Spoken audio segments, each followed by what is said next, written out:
Bonjour à toutes et à tous, c'est Bart et je suis ravi de vous accueillir pour ce nouvel épisode du podcast Extraterrien, le podcast qui interviewe des sportifs hors du commun. Le but de ce podcast est de vous partager leurs secrets, leur vie et d'en apprendre beaucoup plus sur eux afin d'en tirer un maximum de conseils. Donc si vous aimez le sport, l'aventure, le développement personnel ou que vous aimez simplement vous inspirer de personnalités remarquables, alors ce podcast est fait pour vous. Juste avant de commencer, j'ai quelques messages à vous faire passer. Si c'est la première fois que vous écoutez le podcast, je vous remercie d'être arrivé jusqu'ici. D'ailleurs, je vous recommande l'épisode avec Mathieu Torder qui a traversé l'Antarctique à seulement 27 ans. D'autre part, si vous ne le savez pas, j'ai beaucoup d'ambition avec ce podcast et je souhaite aller chercher des sportifs de plus en plus incroyables. Et j'aimerais vraiment interviewer vos sportifs préférés. Sachez que l'un des meilleurs moyens de les convaincre de participer, c'est notamment de leur montrer que vous êtes nombreux à adorer le podcast sur les réseaux sociaux et sur les notes iTunes. Donc si ce n'est pas encore fait, allez mettre une note sur Apple Podcast ou iTunes, c'est vraiment ce qui m'aide le plus à inciter des sportifs connus à venir témoigner. Si vous écoutez plutôt sur Spotify, vous pouvez très facilement le partager en story sur Instagram, taguez-moi et je vous repartagerai. J'en profite donc pour vous rappeler le nom du compte Instagram, c'est extraterrien.podcast. Suivez-le et vous y retrouverez les coulisses du podcast. C'est aussi un excellent moyen de me faire vos retours et de me suggérer des invités. Enfin, j'ai aussi créé une newsletter que vous pouvez retrouver très facilement dans Google en tapant Extraterrien Newsletter. C'est le premier lien qui remonte. J'y partage des bons plans santé, matériel, préparation mentale, des livres, des documentaires qui m'ont beaucoup inspiré. Allez, je ne vous embête pas plus et je laisse place à mon invité du jour. On est en train d'enregistrer, donc tout est bon. Salut Grégoire. Salut, tu vas bien ? Ouais, ça va super bien. Écoute, je suis vraiment ravi d'être là aujourd'hui. Je sens qu'on va passer un bon moment. Déjà, on rigole bien, on a le sourire tous les deux. J'adore cette période, hein, en plus pendant les fêtes. Donc trop bien. Alors, je me permets un petit peu de faire ta présentation pour les gens qui te connaissent pas, et puis après, on pourra rentrer dans le vif du sujet. T'as lu un livre que j'adore et que je suis en train de relire là pour la deuxième fois, qui s'appelle De mon canapé à la course à pied la plus dure du monde. Tu fais référence au Marathon des Sables. Une course sur laquelle il y a beaucoup de marketing et qui attire beaucoup aussi mon attention, donc moi j'ai hâte qu'on puisse en reparler. Et écoute, je me suis régalé,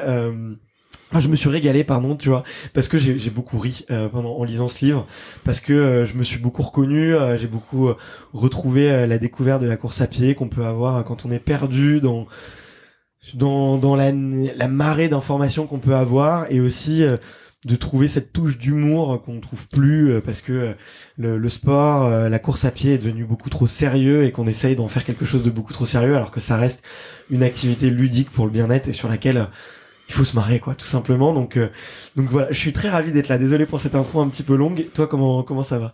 Bah écoute, moi ça va impec. Je suis comme toi, j'aime bien cette période de fête, même si je préférais qu'elle soit sans Covid, comme tout le monde. Ouais, c'est clair. Et puis c'est aussi l'année où tout le monde qui montre qui a la plus grosse sur Strava ou qui fait son bilan sportif. Et puis surtout, plus intéressant, on prépare on rêve sur ce qu'on fera l'an prochain comme objectif de course à pied ou d'autres sports. Et ça c'est génial, parce qu'on a vécu quand même 2 années où on était un petit peu sevré de dossard. Donc là, on a eu un deuxième semestre 2021 un peu sympa, mais là, ça a l'air les écoutilles ont l'air de se refermer. Donc voilà. Donc pour l'instant, on rêve, et puis après avoir picolé un peu le 31, on cliquera sur toutes les courses auxquelles on veut s'inscrire. Exactement. Écoute, j'aime bien cette mentalité.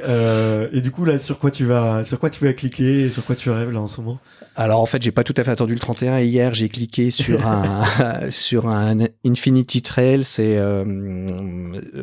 des nouveaux types de courses qui sont arrivés, qui s'appellent aussi Last Man Standing. Donc en gros, on fait une boucle de 6 km et demi ou 7 km toutes les heures. Et puis donc c'est pas grand-chose, mais il faut leur en faire autant tant qu'il reste des concurrents, et c'est le dernier qui reste debout qui gagne. Donc le record du monde, je crois, c'est 85 heures, hein, quand même. Toi, attends, 85 multiplié par 6. Ah ouais, effectivement, ça fait quasiment 500 bornes. Ouais, et puis surtout, faut repartir toutes les heures pile poil. Donc si tu mets 45 minutes à faire tes 6 km, t'as le droit de te reposer un quart d'heure, mais c'est tout. Donc, et du coup, toi qui aimes bien un peu étudier quand même les stratégies, parce que on en reparlera, mais dans le livre, ce qui est intéressant, c'est que t'as une approche très on va dire une approche très amateur, mais tu te renseignes quand même sur les méthodes des performeurs et ce qui existe. Et c'est ça que j'ai beaucoup aimé chez toi, c'est à la fois la culture intellectuelle et puis une pratique qui est très différente. Du coup, c'est quoi la meilleure stratégie pour ce type de course? Est-ce qu'il faut s'arrêter ou pas? Eh ben, alors j'en sais rien. Est-ce que tu peux prendre de l'avance aussi? Alors non, faut repartir. Faut repartir au début de chaque heure en même temps que tout le monde. Hein. Et donc la question, c'est est-ce qu'il faut faire ça en 53 minutes ou 54 minutes ou 55 pour pas se fatiguer chaque tour et puis être à peu près frais, mais on n'a pas le temps de se reposer, ou est-ce qu'il faut bourrer et faire ça en 42 minutes et comme ça on se repose 18 minutes à chaque fois. Donc là. Les tout meilleurs en général ne vont pas vite, donc finissent en 53, 54 minutes, et puis une fois toutes les 5 heures, ils font un tour en 40 minutes et ils se reposent 20 minutes. Mais d'accord, ok. Donc voilà. Mais j'ai pas la clé, hein, j'en ai pas fait, je découvre. Il y a des très bons qui se sont fait avoir. Là, t'as interviewé Guillaume Artus, il en a tenté un et il est bien parti. Puis il suffit d'une petite défaillance, une fois d'un quart d'heure, tu repars pas et ta course est foirée. Alors que dans une course plus longue, toi, tu te seras arrêté, t'aurais fait une pause une demi-heure, tu serais reparti pour 20 heures, quoi. Donc donc je sais pas, je tente, je vais essayer. Ça fait partie de la découverte. C'est ce que j'aime bien, c'est aller découvrir et quitte à se planter et puis recommencer, quoi. Ouais. Mais là je me rends compte, non mais je viens de penser en fait le problème ça doit être le sommeil, non? Ouais. Parce que tu vois, bon, pour avoir interviewé Élise Delannoy aussi qui a fait un record sur 24 heures ou Stéphane Brognard qui l'a tenté aussi là récemment. Ou même sur l'ultra distance, tu vois, tu peux t'autoriser à dormir, mais là t'as une barrière de temps qui t'impose un sommeil très court. Bon, alors sur le 24 heures, pour avoir fait, c'est un format que j'aime bien. Pour simplifier, t'as pas de problème de sommeil. En gros, jusqu'à 30-36 heures, t'as pas vraiment, t'as un coup de mou, mais t'as pas. Voilà. Ouais. Mais en revanche, là, la plus longue course que j'ai fini, c'est le Tour des Géants, où là c'est une semaine où tu dors 2 heures par nuit et là tu découvres effectivement les vrais problèmes de fatigue, qui sont pas la fatigue physique mais liés au manque de sommeil et donc par exemple les hallucinations, la perte de lucidité, etc. Donc je pense que ça va être très compliqué à gérer. Ça va être super compliqué à gérer. Bon, écoute, on va en reparler, mais il faut quand même que je te pose la question traditionnelle du podcast et puis après on pourra tout de suite switcher justement à pourquoi tu fais tout ça, un petit peu à ce manque de sommeil et aux hallucinations, parce que c'est quelque chose que je connais pas et qui me fascine et que je sais que je ferai un jour. Bon, c'est pas le moment, mais je le ferai un jour. Je recommence à me préparer je le dis pas, mais secrètement, je commence à me préparer. La question traditionnelle, tu la connais, c'est de savoir quel est ton premier souvenir de sport. Alors, mon premier souvenir de sport, je suis incapable de dire quel âge j'avais, mais je devais avoir 5 ou 6 ans. Mes parents ont tenu à m'inscrire au judo. Alors je sais pas si c'est parce que le judo c'était à la mode ou si parce que déjà à l'époque j'étais un gringalet et je me prenais des roustes à l'école, je me souviens pas. Enfin bon bref, ils avaient choisi le judo. Le seul truc, c'est que je connaissais pas ma gauche de ma droite. Et au judo, quand tu débutes, on te dit faut balayer pied droit ou tu prends avec ta main gauche, etc. Et donc à chaque fois, ma mère me faisait une croix rouge à lèvres, une croix rouge sur le pied gauche pour que je sache quelle est ma gauche et ma droite. Et à chaque fois, tout le monde se foutait de moi parce que j'étais le seul qui savait pas sa droite et sa gauche du truc. Donc voilà, donc un grand succès, ce premier souvenir de sport. J'étais déjà Bécassine découvre le sport, quoi. Ah, génial. À l'époque. Génial. Et je n'ai fait qu'un an de judo. T'en gardes un bon souvenir? Je regarde pas beaucoup de souvenirs. Ah, pour être honnête, le seul souvenir que je garde, c'est que ça puait dans les vestiaires et je détestais ça. Écoute, figure-toi que j'ai fait 5-6 ans de judo, moi, parce que mon père a été champion de France de judo junior, donc j'ai pas eu le choix, j'y étais mis, j'étais pas fait pour les sports de combat. Tu me vois peut-être un peu musclé, mais j'étais vraiment un gringalet, j'avais pas du tout la génétique pour. Et effectivement, ça pue dans les vestiaires parce que le kimono, pour expliquer, c'est donc c'est très épais et on transpire beaucoup sur un tatami, on dirait pas comme ça. On voit Teddy Riner qui est complètement en sueur à la fin d'un combat en l'espace de 2-3 minutes, donc c'est extrêmement intense, et du coup le kimono s'imbibe tout simplement de transpiration et ça sent pas très bon. Bon, enfin, je n'ai pas tenu rigueur au kimono, ce que j'ai dû faire plus tard à 40 ans, je me suis remis à faire un peu de karaté, donc je fais 2-3 ans de karaté, donc ça m'avait pas complètement dégoûté quand même. Ok. Ouais, parce que moi j'avais le souvenir en lisant dans le livre que t'étais débutant complet. Après tu sous-entends que t'avais fait un peu de sport, que t'avais goûté un peu à tout et puis que t'avais quand même une âme de t'aimais bien, comme t'es quand même quelqu'un de dynamique, quoi. T'es pas pas quelqu'un de statique. Oui, d'abord, puis en plus on est 4 frères, donc étant 4 frères, il y a toujours un peu de compétition, un peu on se tire la bourre, et puis en plus bon, je suis l'aîné, mais mon deuxième frère qui est très rapproché, lui a un vrai talent pour le sport, il a une très bonne coordination œil-main, donc il était très très fort en escrime, et puis dès qu'il essayait un truc, il appliquait la coordination œil-main, il y arrivait quoi que ce soit. Donc l'escrime, le tennis, le tennis pour se payer ses vacances en août, il jouait pas de l'année ou presque, il faisait des tournois en juillet, il gagnait un peu d'argent et ça lui payait ses vacances en août, quoi. Donc voilà. Donc il y a toujours une compétition confraternelle, fraternelle et confraternelle. Bon, on pourrait en parler. C'est vrai que c'est intéressant, c'est une bonne source de motivation et je pense que c'est quelque chose qu'on vit tous plus ou moins, et puis ça ressort très souvent dans les échanges sur le podcast, effectivement, le grand frère, la grande sœur, le petit frère, la petite sœur qui motive et qui tire un peu à la bourre. Mais il y a deux questions que j'avais envie de te poser. Et déjà, c'est est-ce que il y a eu un sport qui t'a donné envie de le pratiquer, on va dire, de manière approfondie? Et la deuxième que je voulais te poser, c'est est-ce que qui a rien à voir, mais je pose mes deux questions en même temps, comme ça je les oublie pas. Je choisirais celle qui me plaît le plus. Exactement, c'est très bien, c'est au choix. Est-ce que avec le recul, il y avait des signes qui te prédestinaient ou qui auraient pu t'indiquer que la course à pied, et notamment les sports d'endurance et le défi un peu comme ça, toujours plus long, toujours plus de distance, est-ce qu'il y avait des signes avant-coureurs de ça étant plus jeune, quoi? Bon, je vais être sympa, je vais répondre aux questions dans l'ordre. Oui, il y a un sport j'ai une grand-mère américaine, donc j'ai passé un tout petit peu de temps aux États-Unis, etc. Et j'ai découvert, grâce à elle, c'était une fan de baseball et des Boston Red Sox, j'ai découvert le baseball, qui était pas du tout pratiqué en France.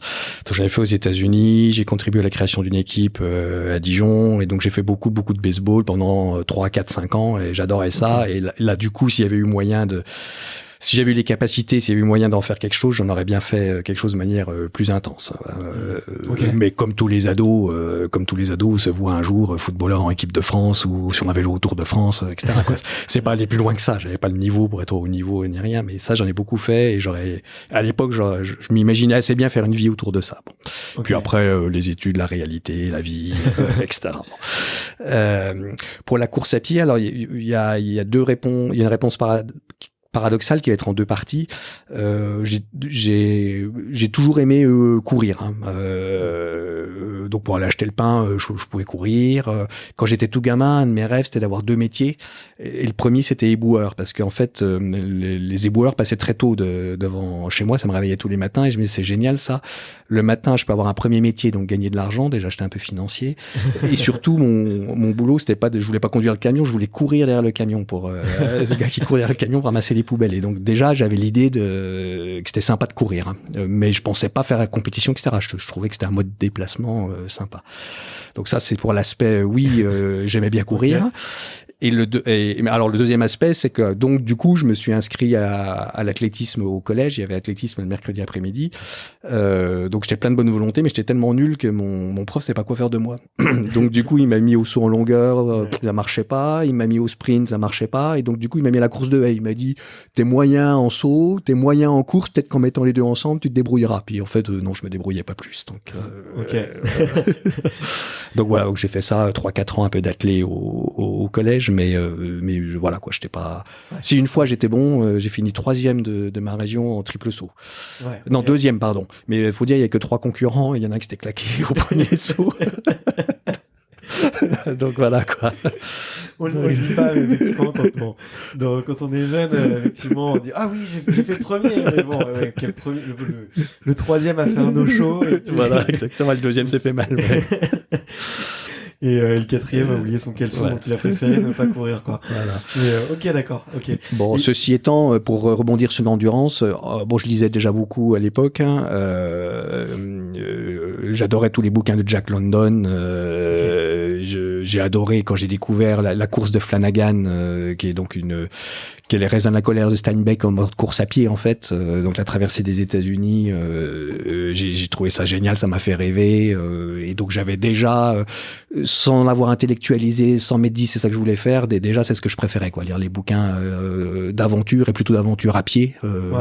En mer, ça m'emmerdait. En montagne, j'ai pas trop lu. Enfin, si, j'ai lu le premier de cordée, etc. Mais ça m'intéressait moins. Mais tous ces trucs un peu d'endurance dans le Grand Nord, dans le Grand Sud, dans le désert, etc. Ouais, j'adorais ça. Ok. Ouais, d'où ta culture aussi sur les reportages un peu sportifs. J'imagine que avec Netflix, ta curiosité intellectuelle. Mais c'est tu vois, c'est marrant que t'aies lu tous ces livres et que finalement tu sois pas mis à la course de fond plus tôt, quoi. Ouais, mais alors toi tu es jeune, moi moins. Je suis d'une époque où il n'y avait pas de réseaux sociaux, etc. Donc quand t'habites, j'habitais à Dijon, jure, tu sais vaguement que le marathon existe parce que une fois dans Stade 2, t'as un reportage d'1 minute pour le marathon de Paris et puis peut-être le marathon de New York. Et puis c'est tout, quoi. Donc donc t'es gamin, à l'école on t'explique qu'il y a des crosses, c'est la course la plus longue que tu peux faire. Je sais plus, c'est 3 km ou 5 km. Et puis tu lis le bouquin La course de Flanagan, tu dis ouais, c'est un truc de dingue. Tu traverses les États-Unis, mais tu t'as aucun moyen. Enfin, si ta famille est pas impliquée dans la course à pied, le machin, le truc, t'as aucun moyen de découvrir tout ça. Et puis au lycée, ton prof de sport, qui est aussi ton prof d'athlé, tu lui en parles, lui, il sait te parler de ce qui se fait, de ce qu'il fait en athlé, et donc qui est pas de la course hors stade, qui est de la course stade, quoi. Donc en fait, t'avais pas du tout d'accès à cette information, tu savais pas que ça existait, quoi. Et puis l'ultra distance restait. Là aujourd'hui, elle s'est beaucoup démocratisée effectivement par les réseaux et puis pas un effet de mode aussi commercial qui est là, mais peut-être qu'à l'époque c'était pas ça. Ouais. Mais limite faut relire ce que les gens disent des premiers marathons de Paris, quoi. À l'époque, d'abord le marathon de Paris, le moins de participants, il finissait en moins de 3 heures parce que c'était que des gens qui couraient, c'était une passion, c'était un mode de vie. Et puis quand tu voyais des coureurs au bout de Boulogne, c'était tout juste les gens, on leur jetait pas des cailloux à une époque, parce que c'était des gens bizarres, donc. Puis bloquer tout Paris. Voilà. Exactement. Ouais. Okay. Donc non, donc il y avait pas. Il eût fallu être révolté presque révolté en rupture avec la société pour se dire, ça revenait, se dire faire l'ultra-distance, ça revenait à dire, je coupe les ponts, je prends un sac à dos et je marche jusqu'en Inde, quoi. Enfin, c'était à peu près le même saut intellectuel que j'ai pas fait d'ailleurs, parce que ça m'est pas venu à l'idée. Mais tu sais, c'est marrant que mais tu vois, j'avais pas tout ça sur toi, mais j'avais compris que tu t'étais beaucoup renseigné, que tu lisais beaucoup et que t'étais quelqu'un de très curieux. Et en fait, c'est ce que j'ai adoré, je pense, moi, dans ton livre, c'est d'un côté ta culture intellectuelle et ta culture sportive, une curiosité, je pense, infinie pour le monde du sport et de te renseigner sur tous les sujets, et en même temps pas forcément envie de les mettre en pratique ou de te rendre compte que c'était pas forcément utile et de faire ta propre expérience, quoi. Alors il y a un comique américain qui s'appelle Bill Cosby qui a fait un sketch très drôle sur l'accouchement de sa femme. Et il y a une phrase qui m'a toujours marqué, qui m'a toujours fait hurler de rire, c'est il dit voilà, ma femme et moi sommes des intellectuels. Ça veut dire qu'on a besoin de lire des bouquins pour faire ce que tous les autres gens font naturellement. et donc voilà, c'est un peu ça. Donc je lis des tonnes de bouquins. Et puis après, en fait, effectivement, tu as raison, j'ai pas envie de les appliquer. Pourquoi ? Parce que j'ai un boulot de cadre, etc. Où donc là, ce que tu fais, c'est assez normé, tu planifies, t'organises et tout. Et moi, je fais du sport en loisir, hein. Et donc, j'ai surtout pas envie de répliquer le schéma boulot pour mes loisirs. Donc, du coup, j'ai une approche, si j'ose dire, un peu plus romantique du truc. Je me lance dans des trucs dans lesquels j'ai aucune chance, et puis je vois si ça marche pas. Après, ça empêche pas de réfléchir. Une fois qu'on a fait toutes les conneries, on est obligé de les refaire 20 fois, mais donc on se renseigne. D'abord, ça m'aide pas mal quand tu es dans le train d'endurance, t'es dans le dur et que t'as un truc, je sais pas, la première fois que tu vomis en course, tu te dis la vache, c'est grave, je suis en train de vomir, ça se trouve je suis déshydraté et tout. Si t'as lu plein de bouquins de Dean Karnez ou n'importe, où les gars t'expliquent que vomir c'est juste une étape, et tant que tu pisses pas du sang, tout va bien. Tu relativises, quoi. Tu t'arrêtes 5 minutes, tu rebois un peu et puis tu repars. Donc je n'applique pas les méthodes, les règles d'entraînement, etc. En revanche, tu te nourris de tout ce que tu as lu et ça te permet de relativiser ce qui t'arrive. Hein. Ouais. Mais c'était une des questions que je voulais te poser. Tu vois, on parle beaucoup dans le sport, tu vois, de haut niveau, de visualisation, tu vois, de l'exploit, voilà, de s'imaginer un peu faire la course. Est-ce que tu penses que lire ces livres, c'est un peu une partie d'entraînement? Parce que tu accumules du savoir, tu sais finalement à quelle sauce tu vas être mangé, tu sais effectivement que tu vas traverser des étapes comme l'évanouissement, les vomissements. Tu sais que tu vas passer par ça et que du coup en fait tu es un peu préparé de manière indirecte. Tu t'y attends et du coup le jour J tu paniques pas quand ça t'arrive quoi. Oui. Alors c'est une bonne question. Oui. Alors, mais en fait, je cherche comment y répondre, parce qu'en fait, ça suscite autre chose. D'abord, oui. Enfin, c'est un mode d'entraînement. Ça ne remplace jamais le fait d'avoir vécu les choses par soi-même et de se rendre compte que c'est pour de vrai. Mais au moins, on a des repères. On n'est pas complètement paumé, donc ça évite de paniquer. Est-ce que ça permet de mieux gérer les situations? Pas nécessairement, parce que quand ça t'arrive, t'es quand même vachement en perte de lucidité. Donc c'est un peu la difficulté. Mais oui, clairement, ça participe à l'entraînement et à la préparation. Je cherchais à comment réfléchir, parce que j'ai écouté ton podcast sur l'auto-hypnose il y a pas très longtemps. On parle beaucoup de visualisation, etc. Et en fait, ça m'a rendu vachement perplexe, ce truc, parce que je me suis demandé qui visualisait et qui était capable de visualiser. Enfin, je m'explique. On est censé pêcher dans son histoire, dans son historique, des réussites ou des moments sympas pour s'ancrer, etc., si j'ai bien compris. Sauf que ça suppose que ça, t'as un état d'esprit où t'es quand même un peu tourné sur le passé, sur ce que t'as déjà fait, et moins sur demain. Ou alors, tu te visualises demain en train de, je dis n'importe quoi, en train de passer une ligne d'arrivée, etc. Mais ça veut dire que t'es vachement focus sur l'objectif et pas nécessairement sur le process pour arriver à l'objectif. Et donc, en fait, je trouve ça super intéressant. J'étais hyper impressionné par tous les exemples qui étaient donnés sur l'auto-hypnose, le gars qui double son temps pour faire la chaise. Enfin bon, bref, faut écouter le podcast sur l'auto-hypnose, qui est super intéressant. Mais n'empêche, je me demande si tout le monde est capable de visualiser, si ça dépend pas si c'est pas un outil pour une certaine forme d'esprit et pas nécessairement pour d'autres. Hein. Ouais, exactement. Typiquement, quand là, on se disait sur quoi tu t'inscris l'an prochain, ça fait 2 fois de suite que je foire la 1000 kills. Donc, il y a une course de 1000 km, parce que je tiens absolument à la faire en autonomie. Donc, tu portes toi-même ton sac à dos, t'as pas, comme tous les autres, les gens avec la caravane et tout. C'est possible, parce qu'il y en a qui y arrivent, sauf que moi, j'ai pas le niveau, et donc je n'ai pas trouvé la clé pour y arriver. Donc les 2 fois, je me suis foiré au bout d'un tiers du chemin. Donc je me réinscris cette année, mais j'ai toujours pas trouvé la clé. Mais je suis, mais du coup, je peux pas m'ancrer dans le passé sur cette course parce que j'ai 2 échecs. Et je ne veux pas me visualiser passant la ligne d'arrivée, parce que le problème, c'est pas de passer la ligne d'arrivée, c'est les 999 km qui sont avant. Donc voilà, donc je sais pas quoi faire de ce truc super intéressant qu'est l'auto-hypnose, la préparation mentale, la visualisation, d'une part, et ce qui est ma pratique de la course à pied d'autre part, c'est-à-dire de faire des trucs qui sont pas normés.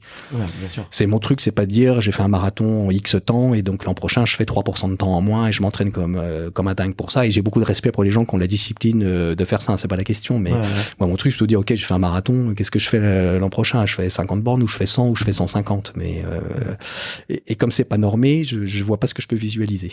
Ok, alors je me permets de t'expliquer parce que c'est mon grand sujet, c'est mon grand sujet du moment. En fait, tu peux utiliser la visualisation de plein de manières différentes, et notamment, et là tu t'évoques un sujet très intéressant, c'est que tu peux, et c'est dans le sport, on va dire les 2 grandes façons d'utiliser la visualisation, c'est effectivement de visualiser les résultats pour ressentir toutes ces émotions-là et en fait aller chercher une source de motivation dans les moments qui sont un peu durs, se lever très tôt le matin quand il pleut, ou aller à la salle ou faire des choses qu'on n'aime pas dans l'entraînement et dans ce process où il faut beaucoup de résilience et beaucoup de sources de motivation.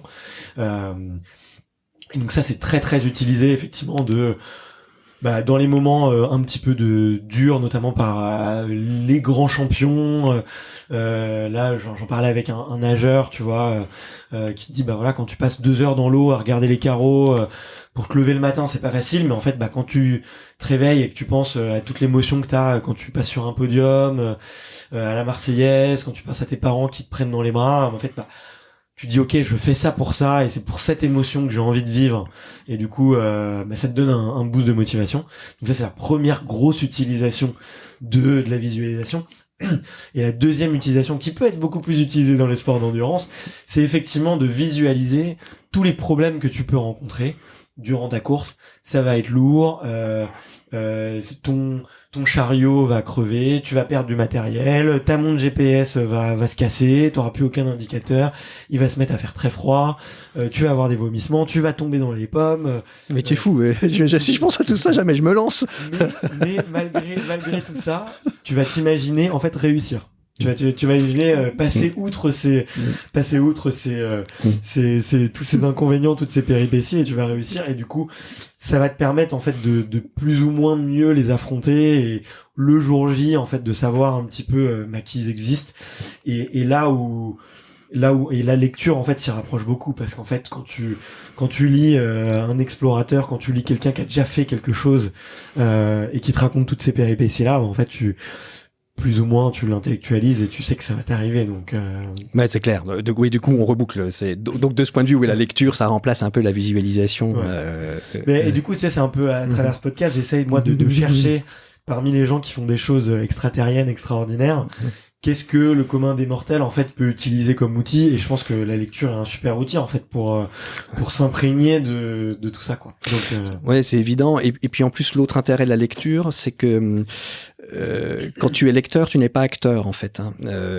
D'une part, mais d'autre part, tu es à 100% dans ce que tu fais. C'est-à-dire, tu peux pas lire en pensant à autre chose, hein. Et donc, c'est une attitude qui est pas totalement inutile en ultra endurance. Voilà, d'être capable, mais d'être capable d'être à la fois dans 100% dans ce qu'on fait, mais de rester, d'avoir cette position comme celle du lecteur, c'est-à-dire de se regarder faire et donc de prendre un peu de recul. Et ça, c'est vachement utile. Un exemple tout simple, c'est quand tu commences à avoir des idées noires quand tu cours. Les idées noires, c'est en général, tu commences à dire qu'est-ce que je vais pouvoir trouver comme excuse pour expliquer le fait que j'ai abandonné. C'est pas j'ai mal, machin, etc. Bon, bah quant à ça, si tu es capable de sortir de toi, tu te dis, et ça, c'est un premier signe d'hypoglycémie. Tu commences par prendre un bon bec. Donc, je recommande les crocodiles. Il y a de la spiruline dedans, comme ça. C'est pas pour ça, mais ça vous donne une excuse.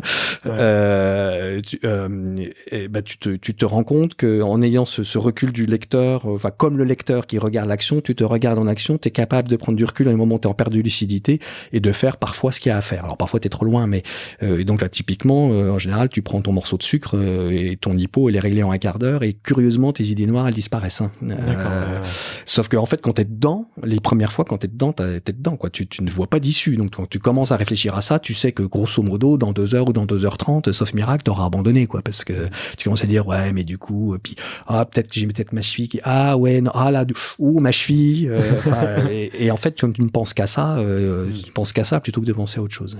Ouais, c'est vrai que et donc là la position du lecteur qui regarde l'action mais qui est quand même qui pense pas à autre chose, ça aide quoi. Ça t'aide à sortir de toi l'instant T.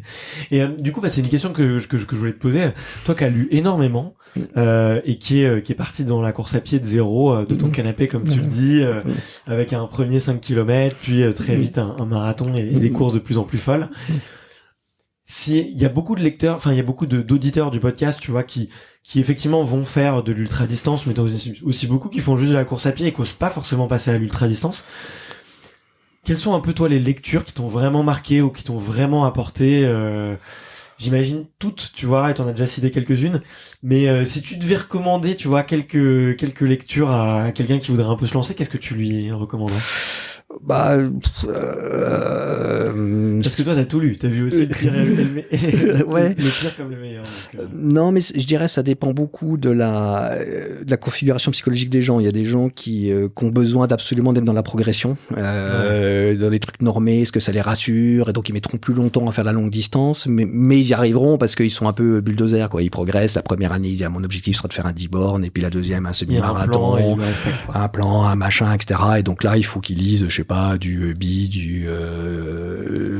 des gens qui sont des techniciens du truc, et ça accompagne vachement bien. C'est des livres techniques. Moi, franchement, j'ai du mal à lire. Je crois que j'ai jamais fini un. J'ai trouvé des trucs vachement intéressants, mais j'en ai jamais fini un. Donc, donc voilà. Et après, il y a ceux qui ont besoin de rêver. Et donc là, faut lire les bouquins de. Alors, je sais jamais comment on dit. C'est un Américain qui s'appelle Dean.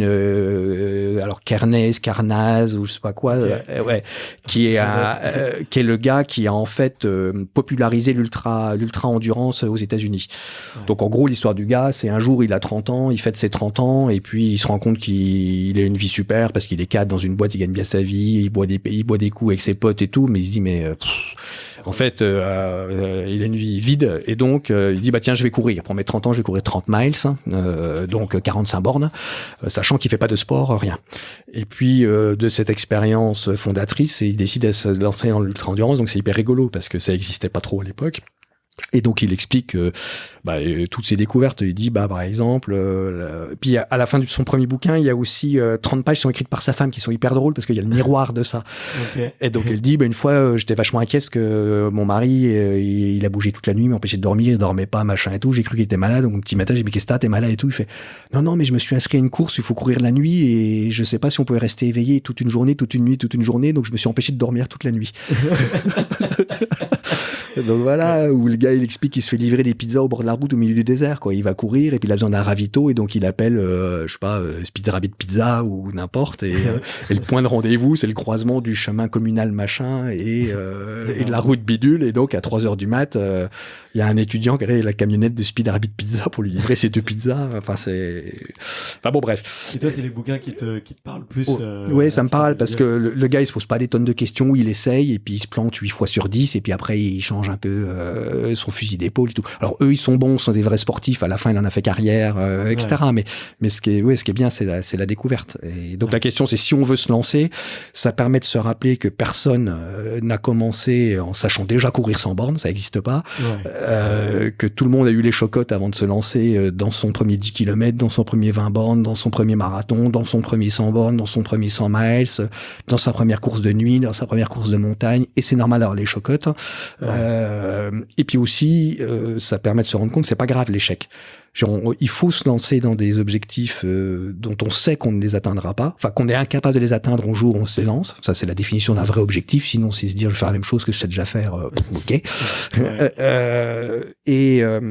Et puis, si on échoue, faut pas analyser ça comme un échec. On aura de toute façon progressé. Genre, en gros, si on est passé du 40 bornes aux 100 bornes et qu'on s'arrête au bout de 65, on a quand même fait 65, quoi, qu'on n'avait jamais fait avant. Ouais. Donc voilà. Mais pour répondre à ta question, ouais, la lecture, tout ce qui est Dean Karna, c'est rigolo, c'est écrit avec humour, c'est un tout petit peu daté, mais c'est marrant, quoi. C'est ta source d'inspiration pour le livre que tu as écrit? Non, parce que je l'ai découvert à peu près au moment où j'écrivais mon bouquin, mais non, pas du tout. C'était non, puis lui il est bon, il a fait toutes les plus belles courses du monde, il a fait la Badwater et il a gagné des trucs, il a fait le Spartathlon, enfin je veux dire je sais pas pour au niveau, puis c'est quand même très très américain son truc, donc ok. Bah écoute, moi je te souhaite de faire la même chose, hein, t'amuser autant que lui. Et bon, j'ai plein de questions là qui me viennent en tête, mais une que je m'étais notée, tu vois, c'était est-ce que finalement toi qui as eu un apprentissage très expérientiel de tester par toi-même, et en même temps tu mets beaucoup d'autodérision sur la quantité d'informations qu'on trouve sur internet, est-ce que finalement c'est pas le plus dur quand on se lance, c'est de faire le tri dans tout ça, parce qu'on lit tout et son contraire, on lit des plans d'entraînement qui sont dédiés à Bekele, on lit effectivement des récits de gens qui l'ont déjà fait et qui écrivent ces récits plusieurs années après avoir réalisé ça, et donc avec du recul et du coup pas du tout le même ton. Toi, je trouve que ce que tu as très bien réussi à faire, c'est de replonger dans l'âme du débutant au moment où t'écris. D'ailleurs, moi j'ai des questions par rapport à ça, mais est-ce que justement avec le recul, est-ce que c'est pas la chose la plus dure quand on commence, c'est de faire le tri dans tout ça, dans ces gourous, dans ces techniques? Oui, alors t'as mis le doigt dessus, c'est qu'en fait les gens, les entraîneurs qui sont bons d'ailleurs ont oublié ce que c'était d'être débutant et puis ils ont pour eux l'expérience de la masse des gens qui s'entraînent et ils sont capables de donner le plan qui va bien, sauf que ça ne répond en rien à tes interrogations, tes difficultés, etc. Ouais, et c'est difficile. Moi, ce qui m'a Bon, point à la ligne. Par ailleurs, personne ne se lance en course à pied. Enfin, j'imagine que personne ne se lance en course à pied en disant et dans un an je courrai 100 bornes, quoi. Parce que donc tu commences dans la course à pied juste pour commencer ou parce que t'as un mini objectif qui est un 5 bornes ou un 10 bornes. C'est après que ça dérive ou dérape ou je sais pas comment faut dire. Et puis de toute façon, deux choses une où t'as envie ou t'as pas envie. Je veux dire, si ton premier plan c'est une véritable contrainte et machin, etc. Tu t'iras pas beaucoup plus loin sur. Donc avec tous mes frères, on s'est lancé sur le marathon de Paris. Je suis le seul à avoir poursuivi au-delà du marathon parce que eux, ils étaient contents de l'avoir fait une fois dans leur vie et ils n'en referont pas, sauf celui de 2024 pour les JO s'ils arrivent à avoir un dossard de courtoisie. Mais donc oui, alors il y a beaucoup d'infos et en plus on n'est pas capable de la comprendre. Enfin, il y a des gens qui adorent ça, la technique, mais dès qu'on se met à vous parler de pourcentage, de fréquence cardiaque maximum, de VMA, de VO2 max, de machin, de trucs, du bidule, là où votre problème, c'est même pas quelle paire de chaussures mettre. Enfin, je veux dire, c'est pas... Comment la c'est ouais, exactement. Oui, non, mais oui, t'as raison. On le dit ça en rigolant, mais tu découvres, t'as 15 ou 20 manières de lasser, délasser en fonction de la forme de ton pied, quoi. Donc c'est... Ouais, je l'ai découvert en 10 ans et j'étais surpris. Je savais même pas tout ça, ouais. Donc, mais moi, je me suis renseigné que parce que j'avais super mal au coup de pied à chaque fois que je courais et puis j'avais tous mes ongles noirs, quoi. Parce que mon pied tapait au bout de la chaussure. Tout m'a dit c'est la taille de la chaussure, c'est la taille de la chaussure. J'ai dit, ah non, je crois pas. Elle est 2 tailles trop grandes, mais. Okay. Mais c'est vrai que c'est, tu vois, il y a en plus de plus en plus, on sent que ça devient un business, tu vois, la course à pied, et que du coup, avoir un peu des méthodes très carrées, très strictes, ça peut paraître rassurant et très vendeur, tu vois, le plan militaire qui va te faire gagner absolument, et c'est là où je trouve que ça fait du bien et c'est rafraîchissant de te lire, c'est de voir qu'il faut se faire sa propre opinion déjà, et que ça doit rester un loisir et il faut prendre du recul par rapport à tous ces petits détails, quoi. J'ai un cousin qui est médecin, qui est un très très bon athlète, donc marathonien en moins de 3 heures, etc. et qui fait du sport de rééducation pour les gens qui ont eu des accidents cardiaques, etc. Et en fait, en 2 mots, ce qu'il explique, c'est que si on veut se mettre à courir, la meilleure idée, c'est pas nécessairement de courir, c'est de commencer par marcher pour se donner l'habitude, et puis alterner course et marche. Hein. Et puis au bout de quelques temps, on finira par courir plus qu'on ne marche, et puis à la fin, tu finiras que par courir. Il dit, on progresse moins vite, c'est une certitude, mais en revanche, comme on se fait pas mal à l'entraînement, on a aucune difficulté à s'y remettre. Parce que la difficulté, quand on se lance dans un plan, en général, quand on se lance, on est hyper motivé. Donc on prend un plan, puis je vais faire un peu plus que le plan quand même, parce que, etc. Et au bout de 3 semaines, si on a tenu 3 semaines, on est épuisé, ou on s'est fait mal, et puis on n'a plus envie, quoi. C'est vraiment ça demande une discipline de dingue, de se lever le matin, pour faire ou tard le soir, et de se faire un peu mal, entre guillemets. Tandis qu'en faisant comme ça, ils disent ce qui est important, c'est de finir chaque séance en ayant l'impression que tu aurais pu en faire plus et avoir envie d'en faire un peu plus. Et donc comme ça, tu as conservé l'envie, et la fois d'après, alors le matin, s'il fait froid, il pleut, qu'il est tôt, bon voilà quoi, mais quand même t'as envie. Alors, en plus, tu te dis pas j'y vais pour souffrir et me faire mal, quoi. Et je trouve ça comme approche, ouais, c'est plutôt malin en fait de dire mais on a du mal à l'entendre quand on débute, mais dire de toute façon tu vas trop vite. Je dis mais non, déjà j'arrivais pas à peine à suivre. Oui, mais va moins vite. Hein. Ouais, c'est clair. Mais surtout que il y a là où moi je me suis beaucoup reconnu, c'est un peu la frénésie du début. C'est une fois que t'es piqué par le virus, t'as envie de toujours plus et tu vas gratter. Alors moi je suis pas allé sur du trail, je suis passé sur le triathlon parce que j'avais envie d'un truc un peu plus bourrin. Ouais. Mais quoique bon, je sais pas si c'est un peu plus bourrin quoi, mais c'est un autre style. C'est un autre style de bourrinage. C'est un autre style tout simplement, mais t'en as pris conscience à quel moment de cette boulimie? Il y a un moment où tu l'évoques rapidement dans le livre où tu dis ah bah dis donc cette semaine je pourrais pas courir, et je crois que c'est une période de Noël où tu te blesses, tu dis je pourrais pas courir, et là t'es mal en fait. Tu t'en rends compte avant déjà qu'il y a une espèce d'addiction ou de boulimie à vouloir toujours courir plus? Bon, alors, il y a 2 choses. Je pense qu'il y a le bien-être, tu as le courir bien-être et le courir toujours plus, mais. Ouais. Alors bon, d'abord, il y a un de mes traits psychologiques, c'est parfois ou souvent monomaniaque de ce que je fais. Donc, quand j'écris ma boîte, je fais que ça, etc. Donc, et puis j'ai du mal. Ça change, mais pendant très longtemps, j'ai eu du mal à faire des choses juste pour le loisir, et les gens que j'admirais le plus, c'était ceux qui étaient capables de courir juste pour faire du sport et s'entretenir. Ça, je comprenais pas. Ouais. Je disais, mais si tu t'entraînes pas pour une course, un machin, un truc. Enfin, je vois pas comment tu fais pour te lever le matin. Bon, là, c'est un petit peu en train de changer, mais donc j'analysais pas ça comme une boulimie, parce qu'en fait, c'est un mode de vie pour tout, que ce soit pour la lecture ou pour typiquement en lecture, j'adore lire des polars, parce que je trouve que c'est des études, des très bonnes études sociologiques. Enfin, on s'écarte du sujet, mais du coup, quand je découvre un auteur qui est bien, je lis les 12 bouquins qu'il a écrits. Voilà. Donc là, pareil, un peu pour la course à pied, je me suis lancé là-dessus comme ça.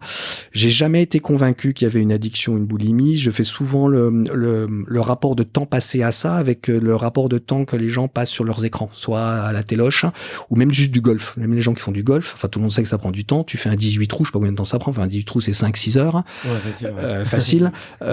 Déjà quand t'as couru 6 heures dans la semaine,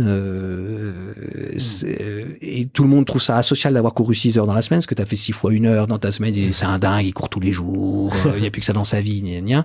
Alors que le gars qui joue au golf 6 heures en mois, il dit dans son week-end, on dit ouais bon ok, il fait du golf, c'est un peu prenant, mais voilà quoi. Donc déjà il y a le regard des autres sur spécifiquement la course à pied.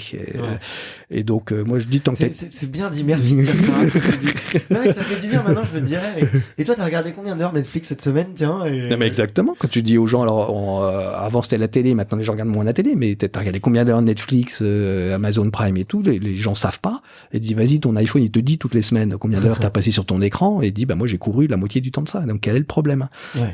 Donc déjà il y a un problème de regard sur bon, tu sens le gars un peu défensif, hein, j'ose pas dire. Je refuse de reconnaître que j'étais drogué, mais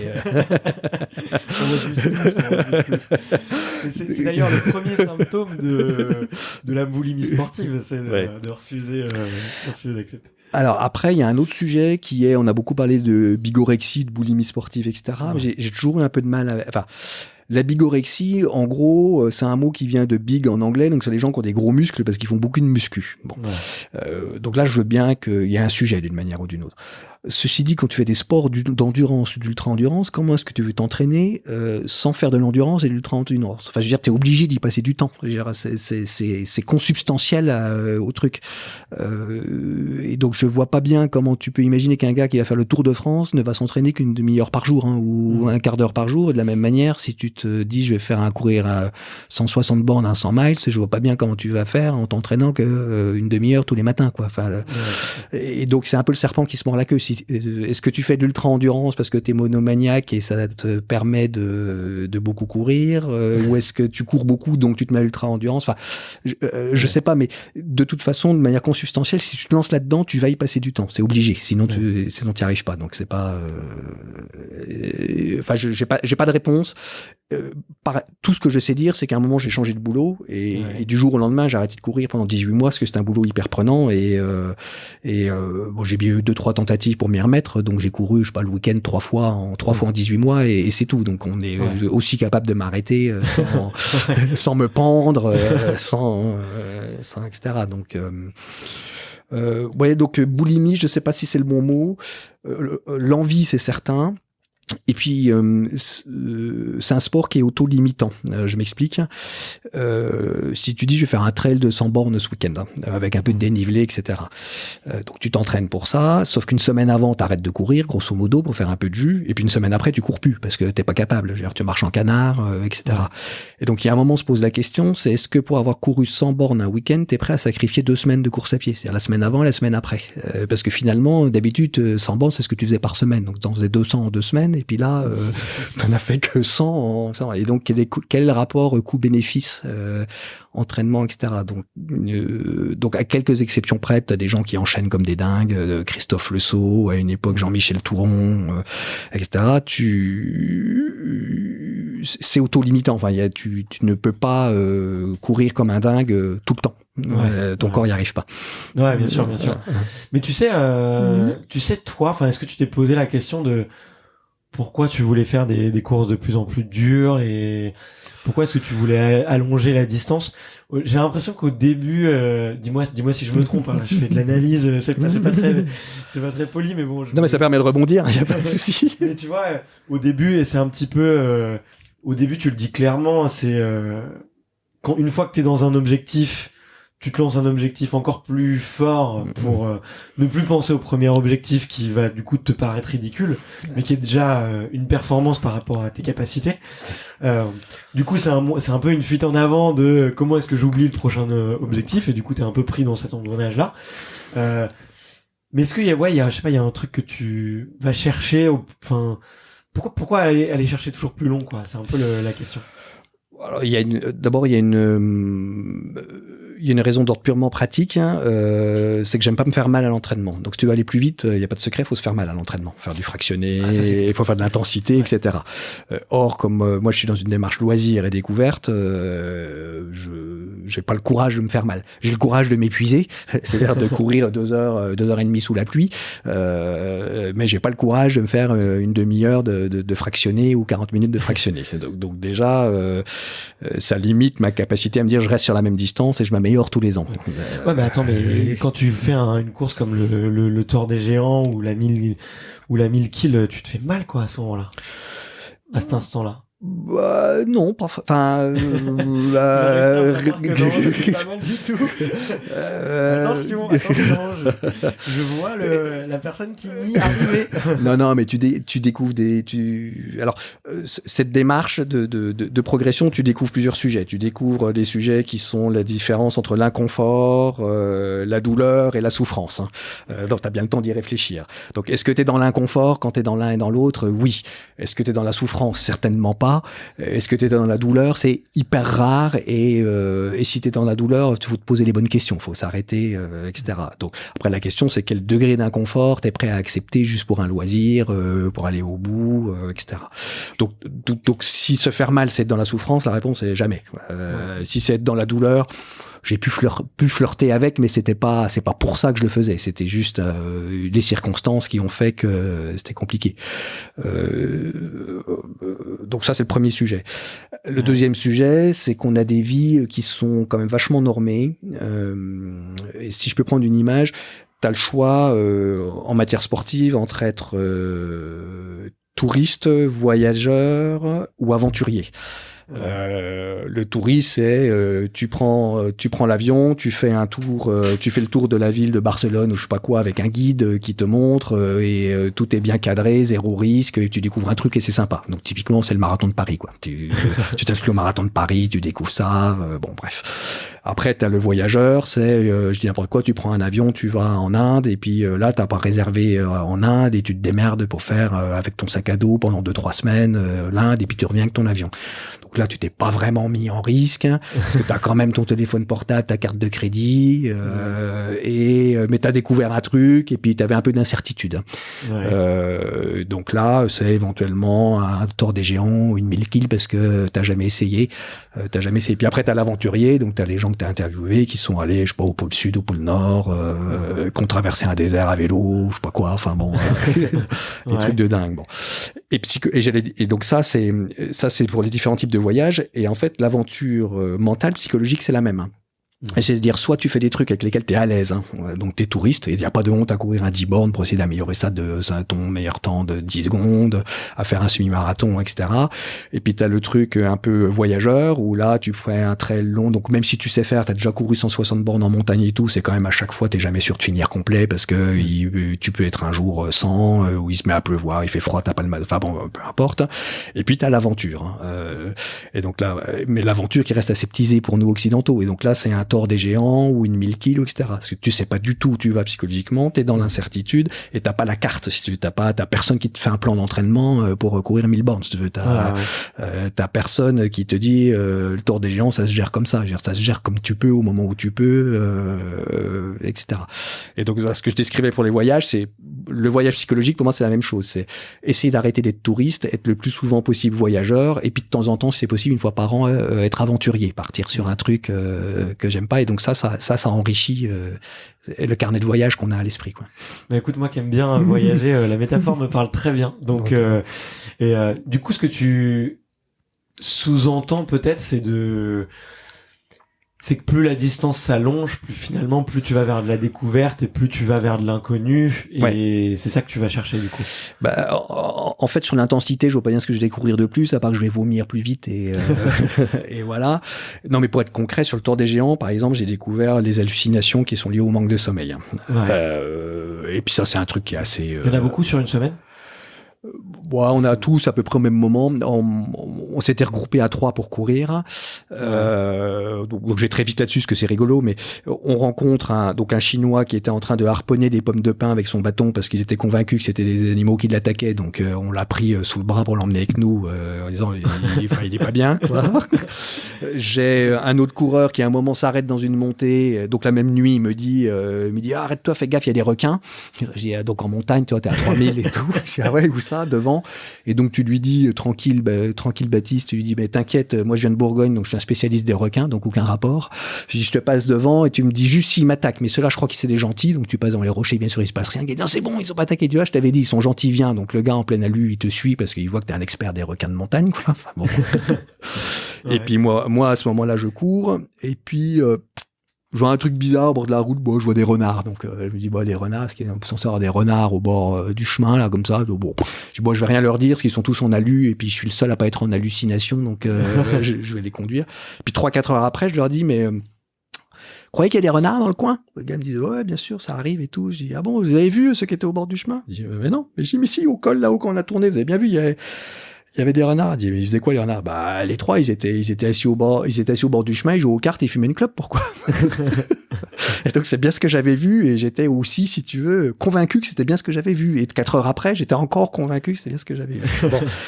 Et donc ça, c'est vachement intéressant parce que tu es à 95% d'hallucination, mais tu as une petite part de toi qui te regarde et qui te dit ce que t'as vu c'est pas normal et ça existe pas, tu es en train d'halluciner. Donc c'est hyper bizarre, c'est comme quand t'es dans un rêve, tu sais que t'es en train de rêver mais t'arrives pas à t'en échapper.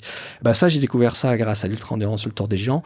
Et curieusement, je n'ai eu de cesse que de reproduire ça pendant 2 ans. Donc, c'est-à-dire de me trouver des courses où je serais suffisamment en déficit de sommeil pour revivre cet état qui était vachement intéressant, où tu as vraiment l'impression d'avoir ton esprit qui sort de ton corps et de te regarder faire. Hein. Okay. Et donc, tu découvres des trucs, tu découvres des voyages, mais il y a peut-être plus rien après. Hein. Ouais. Et ça t'est jamais arrivé de t'effondrer justement sur une course si, alors c'est pas glorieux, mais c'est pas glorieux. Des chutes d'ailleurs. Ouais, mais en fait après le Tour des Géants, donc là j'ai rencontré Jean-Sébastien Mayen, donc que je remercie, ce qui m'a sauvé la vie sur une course suivante, c'est ce que je vais raconter. Donc on a fini le Tour des Géants ensemble, il m'a bien aidé à la fin, et on a décidé de s'inscrire à la PTL, ce qui est la petite trotte à Léon, qui est une des courses de l'UTMB, et c'est 320 bornes autour du Mont Blanc. C'est en binôme ou en trinôme, mais là il y a beaucoup moins de ravitaux qu'au Tour des Géants et c'est plus montagne quand même, c'est plus technique. Okay. Et puis j'ai pris, donc c'était en binôme, et puis j'étais pas hyper en forme parce que j'avais eu une bronchite 3 semaines avant, donc pas en forme, mais si t'y vas pas, tout le monde abandonne, donc t'y vas. Et puis ça s'est pas bien passé. Et donc au bout de 2 jours, pour simplifier, je suis tombé dans les pommes en 2 jours, 3 jours, j'ai oublié. Je suis tombé dans les pommes en montagne à 2006, 2 heures avant la nuit, avec des orages annoncés, au milieu de nulle part, etc. Donc évacué en hélico, dont j'ai aucun souvenir, etc. Donc c'est Jean-Sébastien qui s'est démerdé pour appeler les secours, hélico, etc. Donc ouais, ça arrive. Alors, tu te souviens de rien de ce moment-là? Vaguement de flash, quoi, du mec dans l'hélico qui me donne de la solution saline à boire parce que j'étais déshydraté. Je me souviens juste de dire à Jean-Sébastien, j'ai un coup de mou, là, je me mets en position latérale de sécurité, fais gaffe que je glisse pas, quoi, et puis voilà, quoi, puis après, tomber dans les pommes. T'as pas eu peur à ce moment-là? Non, j'ai eu froid, mais j'ai pas peur. J'étais en hypothermie d'ailleurs, mais non, j'ai pas eu peur parce que c'est comme une grosse hypoglycémie et souvent quand ça t'arrive en course, t'as un coup de mou comme ça, tu t'arrêtes dans un fossé, tu dors 20 minutes et puis ça repart quand tu fais une micro-sieste et voilà. Puis j'avais pas l'impression, puis j'avais pas mal, quoi. Enfin, j'ai juste eu un coup de mou et tu te dis bon, ok, c'est une hypo, je vais me reposer 20 minutes et je vais repartir. Hein. Donc voilà. Alors ce qui était drôle, c'est que quand je suis arrivé à l'hosto, il y a un infirmier qui m'a demandé, j'avais mis le bracelet autour du poignet m'éloignais de la course, il me dit, vous pouvez remonter votre bras un peu sur votre torse, vous permettez que je prenne une photo et tout. Donc ça, j'avais une perf, etc. Je dis, oui, bien sûr. Donc il me prend en photo. Je dis, pourquoi la photo? Je dis, non, parce que c'est ma copine, elle veut faire des ultra trails comme vous. Donc chaque fois qu'on ramasse un mec comme vous en montagne qui a fait un truc à la con, hop, je lui envoie la photo pour la dissuader. Donc voilà. Donc forcément, lui, il doit voir que lui. voilà, lui, il voit que les mecs ils sont en vrac. Ouais. Donc non, tout ça pour dire, j'ai jamais eu, j'ai pas eu l'occasion d'avoir peur là. Je pense que j'ai été évacué en hélico uniquement parce qu'on était à 2h de la nuit, qu'il y a des orages annoncés, et que si je me réveillais pas, c'était toute la nuit à passer en montagne, c'était pas une bonne idée. Il serait arrivé à 11h du matin, il y aurait pas eu d'hélico, mais parce que j'aurais fini par me réveiller avec de bonnes baffes et puis un morceau de sucre, mais bon voilà, ça marque les esprits. Non, et puis des fois où t'as peur, mais ça pourrait être n'importe quand en rando. C'était en montagne, et puis tout d'un coup il se met à pleuvoir, un truc de dingue, et puis t'as une descente un peu raide en face de toi, et t'as les chaussures qui glissent, que soit t'as pas les bonnes chaussures, soit t'es fatigué, et donc là tu dis merde, faudrait pas que je glisse, mais voilà quoi, si tu fais de la montagne, ça t'arrive toutes les semaines quoi de dire bien ça. Sûr, bien sûr. Donc voilà. Non, mais dans l'ultra endurance, maintenant je me suis un peu calmé, j'en fais un peu calmé, je veux dire. Je ne recherche plus nécessairement à avoir des hallucinations, j'ai changé de registre, j'essaye de mieux gérer maintenant, d'où la 1000 kills qui m'intéresse vachement, parce qu'en fait c'est pas dur, il suffit de courir 85 ou 90 km par jour, hein. Et en soi-même, quand tu fais un 24 heures, tu cours, je sais pas, entre 160 et 200 km en fonction de ton niveau, donc en 90 bandes par jour, c'est pas dur, c'est juste faut l'enchaîner 10 jours de suite ou 11 jours de suite, hein. Et donc c'est un autre type de jeu mental. Dans ton podcast auto-hypnose, avait pas du 24 heures, hein, de la stratégie des gens sur 24 heures, ça me plaît vachement parce que tu à la fin t'es épuisé, mais la question c'est comment tu te gères mentalement, c'est pas tellement physique. T'as Scott Jurek, je crois, qui écrivait dans un blog, il disait que la difficulté c'est quand je gagne, c'est pas parce que je me suis entraîné pour gagner 2 secondes au kilomètre, quoi, c'est parce que j'ai travaillé sur comment gérer les coups de mou. C'est le moment où je m'arrête, où je m'effondre, ou le moment où je me mets à marcher, quoi. C'est comment tu gères ça, où tu gagnes du temps. Exactement. C'est pas le moment où tu cours, c'est le moment. C'est la gestion du repos. Ouais, c'est la gestion du repos, du coup de mou, de l'hypoglycémie, etc. Et ça, c'est vachement intéressant, parce que t'apprends vachement. C'est ce qui est le plus difficile, t'apprends vachement sur toi. Ouais. Ok. Je me permets un peu de changer de sujet parce que j'avais très envie de te poser des questions sur cette course qui me fascine, qui s'appelle le Marathon des Sables, et j'étais surpris dire finalement c'est pas une course si dure que ça. Et du coup la question un peu, c'est une des questions que j'avais, c'est est-ce que c'est quand même une des plus belles courses que toi t'es fait, vu que tu en as fait quand même un petit nombre. Et avec le recul, est-ce que tu la referais en fait? Alors, en fait, ma mère était prof de français, latin et grec. Là, t'es en train de te dire, mais qu'est-ce qu'il me raconte? Je lui parle du Marathon des Sables. Non, t'inquiète, je te laisse. Et elle m'a expliqué très jeune que César, c'était un gros malin quand il a écrit La guerre des Gaules, parce que plutôt que de juste dire, ok, j'ai mis une pâtée aux Gaulois, il a commencé par expliquer pendant tout le bouquin que les Gaulois, c'était les meilleurs guerriers du monde, hein, que c'était les plus forts, les plus féroces, les mieux organisés, etc. Et que malgré ça, il leur a mis une tôle. Bon, j'aurais vachement de mal à dire que le Marathon des Sables, finalement, c'est facile, parce que du coup, ça dévalue ce que j'ai fait. Non, la réalité, c'est que ils ont un très bon marketing, et puis le désert, ça te fait penser serpent, scorpion, chaleur, Tintin, je sais plus quel Tintin c'est, où il se perd dans le désert. Et l'aventure d'un Italien qui s'est perdu durant le Marathon des Sables aussi, qui est resté plusieurs jours sans boire, sans manger, et exactement. Finalement. Mais si, il a mangé, il a attrapé 3 chauves-souris, il a bu leur sang, c'est ce qu'il explique. C'est ce qu'il dit. Bon, en vrai, c'est super bien organisé.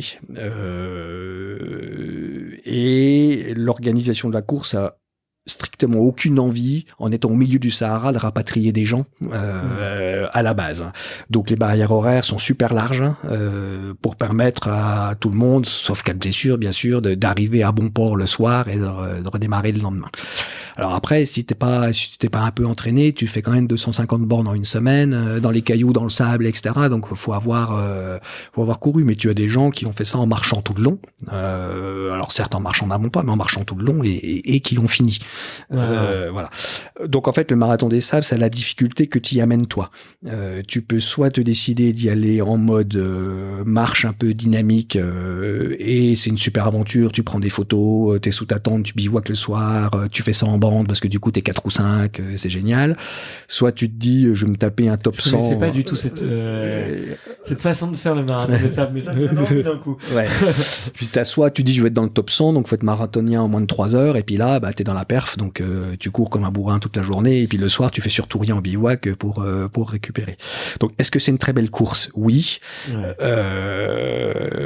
C'est une certitude. Moi, c'était une quasi découverte du désert. J'étais allé une fois en Jordanie, à Petra, mais c'est tout. Et puis en plus, il avait plu juste avant, donc on avait des fleurs au milieu du désert. Enfin, c'était génial. Okay.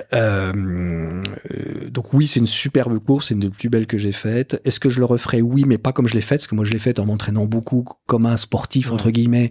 Et donc j'ai beaucoup couru. Et j'étais très fier de ce que j'ai fait. Mais du coup, si je le refaisais, ce serait plutôt avec peut-être en famille, et puis sur un mode plus cool, en alternant marche et jogging pour se mettre au rythme du plus lent et que personne soit en souffrance. Voilà. Est-ce que c'est la plus belle des courses que j'ai faites? Pas nécessairement. J'ai adoré le Tour des Géants, par exemple, mais bon, j'aime beaucoup la montagne. Aussi, c'est ce qui est somptueux. Mais non, c'est une très belle course. Et puis ceux qui se débrouillent bien, c'est ceux qui ont fait un peu de camping avant, que ce soit scout ou pas ou n'importe, parce que il y a une partie qui est la course, puis il y a une partie qui est la vie au bivouac en fait. Ouais.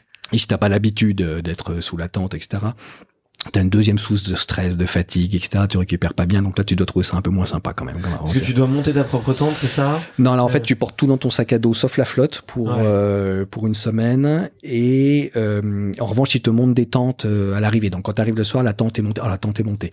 T'as un tapis de chamelier au sol et puis t'as une toile au-dessus de la tête. Hein. Mais, et puis donc tu te couches dans ce que t'as dans ton sac à dos, soit un tapis de sol pour ceux qui ont envie d'en porter un, soit pas, juste ton sac de couchage, ton duvet, etc. Okay. Et ta bouffe lyophilisée de cosmonaute. Pour porter le plus léger possible. Exactement, ouais. Et pourquoi tu t'es entraîné autant, tu vois, pour cette course Est-ce que justement c'est un peu ce côté marketing qui est un peu effrayant? Est-ce que c'est la chaleur? C'est le fait d'enchaîner? Je sais plus, tu l'as fait avant le Tour ou après le Tour des Géants? Non, avant. Ouais, tu l'as fait avant. Ouais. Donc c'est la première fois que t'enchaînes plusieurs jours d'affilée et sur ton Alors d'abord, ça faisait que 18 mois que je courais, donc j'étais quand même encore un peu débutant. Ensuite, je supporte mal la chaleur, donc souvent en été j'ai des migraines. Et enfin, je m'étais vraiment inscrit pour ça, parce que leur marketing fait que quand on cherche sur Internet la course la plus dure du monde, on tombe sur le marathon des sables. Ouais, bien sûr. Et donc je me suis véritablement inscrit pensant que c'était la course la plus dure du monde. Alors depuis, j'ai découvert que pas du tout, mais donc voilà. Donc après, j'ai pris un plan d'entraînement d'un gars qui l'a fait 2 fois ou 3 fois et que j'ai voulu suivre, avant de me rendre compte que ce gars-là, par ailleurs, il avait un niveau sportif que j'aurais jamais. Et donc en fait, j'étais surentraîné. Mais oui, il y avait une inquiétude. Enfin, je suis vraiment parti dans l'esprit que c'était la course la plus dure du monde et j'ai vu les mêmes reportages que ceux que t'as vu, du gars qui se perd et donc qui survit en buvant du sang de chauve-souris, etc. Et je suis rentré en super forme. J'ai jamais été en meilleure forme de ma vie qu'en rentrant du marathon des sables, parce que d'une part je m'étais super entraîné, puis d'autre part sur place j'ai perdu un peu de poids, j'ai beaucoup couru. Donc c'est juste après ça que j'ai fait mon premier 24 heures. J'ai jamais dû battre le score que j'ai fait à son premier 24 heures depuis. Etc. Non, c'était une. Ouais, donc je me suis entraîné. Là, pour le coup, je me suis entraîné sérieusement avec un plan d'entraînement parce que je me disais là, tu peux pas. C'est bien d'y aller comme un kéké, mais parfois. Donc ça, c'était l'aventure de l'année. Là, faut y aller pour de vrai, quoi. J'ai un Mike Horn quand il va au pôle Nord avec ses skis, il teste tout le matos avant quand même. Là, c'était un peu la même idée. C'était, faut se tester un peu. Ouais. Ouais, bien sûr, mais puis. Puis il a une grosse expérience, mec. Quand je suis en train de terminer, je viens de terminer son livre justement sur l'Antarctique, je me suis régalé. Franchement, c'est hyper intéressant. Il y a plein de trucs qu'on n'imagine pas qui se produisent.